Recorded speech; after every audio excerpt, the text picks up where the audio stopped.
Hey everybody. Last week we talked about liberalism and I got a lot of good feedback on that video and some requests for additional videos to discuss some of the additional terms that were mentioned, so keep an eye out for those in the near future. Today we're talking about nationalism.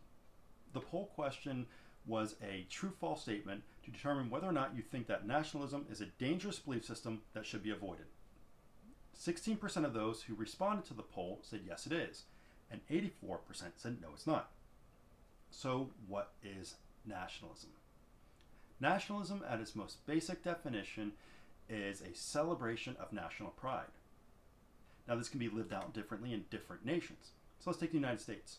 In the United States, our national pride stems from our celebration of diversity. We are a diverse people from different countries, different cultures, different ethnic backgrounds, different religions, all coming together as one people.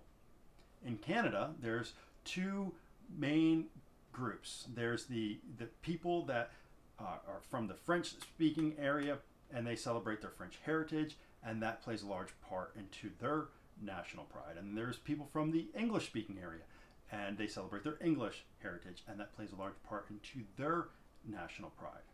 Both these nations have physical boundaries, and the idea of these, even in Canada where they've got the two different predominant groups, they're still bound by geographical boundaries. There have been in the history of the world people or nations without geographical boundaries. The nation of Israel, even when they didn't have a nation bound by geographical boundaries, they were still a people with national pride that were bound together by their common religion, ethnic background, and history.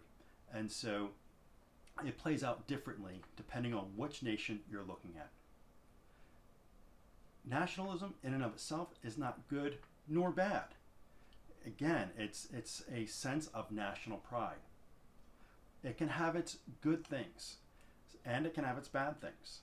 Some of the pros of nationalism are the sense of unity that comes with it. We just remembered the 21st anniversary of September 11th, that tragic day. Horrible, tragic day. But out of that day came a sense of national pride, a sense of unity, where everybody came together and were unified for one common purpose of moving forward to fight back against the radical terrorists that were bent on causing harm and destruction to our nation. We were unified. Another great element of nationalism, another way that nationalism is played out in a positive way, is patriotism.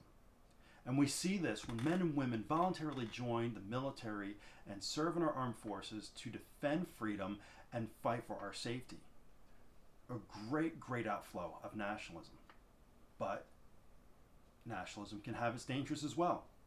Patriotism can have its dangers. Patriotism can lead to a spot where people elevate the nation into a godlike status in their life that is out of touch with people and can do no wrong.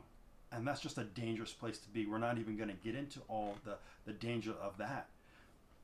Another danger of nationalism is when it gets into the ethnic background and a group elevates their ethnicity over that of another. And we see this in Nazi Germany, where the Nazis were anti-Semitic and they had their scientific racism and they used eugenics to support those, and they did horrible things to the Jewish people. And so nationalism in and of itself is a sense of national pride that can be demonstrated in unity, that can be demonstrated in positive patriotism. But it can also be dangerous if it leads into racism, if it leads into an elevation of the nation into a godlike manner in one's life. And so those things should be avoided. But we should strive to be unified. We should strive to fight for our freedoms and protect one another. And so I hope you found this video encouraging and insightful, and share it with your friends, and we'll see you next week.